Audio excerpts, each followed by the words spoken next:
మొగుడు చేస్తే తప్పు, పెళ్ళాం చేస్తే ఒప్పు. అసలు మ్యాటర్ ఏంటంటే ఇవాళ మా బావ నాటుకోడి తీసుకొచ్చిండు. ఎంత పెట్టి తీసుకొచ్చిండు? ఇదిగో ఈ కొంచెం కూర 1100 అంట. నాకు ఎంత కోపం వచ్చిందంటే ఈ కూర తీసుకొని బయట విసిరేయాలన్నంత కోపం వచ్చింది. 2 కిలోలన్నర మటన్ వచ్చేది ఆ కాస్ట్కి మాకు. అండ్ ఇంకా నార్మల్ చికెన్ అయితే 6 కిలోలు వచ్చేది. అలాగే తలకాయ అయితే 2 తలకాయలు వచ్చి పడేటి అని ఫీల్ అయినా.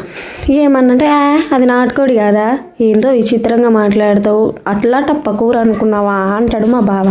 నువ్వు ఇంటికాడ 2000 పెట్టి కోడి తీసుకొని కోపించినప్పుడు లేదు కానీ నేను 1100 పెడితే నీకు వచ్చిందా అన్నాడు. అందుకే చెప్పా, మా ఆయన చేస్తే తప్పు, నేను చేస్తే ఒప్పు అని.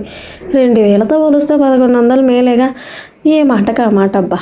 నాటుకోడి టేస్ట్ నార్మల్ కోడికైతే రాదు. ఈ కోడి అయ్యేలోపు మా బావ పానం ఊరుకోదు, అందుకే 4 ముక్కలు తీసి ఫ్రై చేసి పెట్టా. విన్నట్టు మీకు కూడా నచ్చితే ఒక చిన్న లైక్ చేసి పోండి. బాయ్.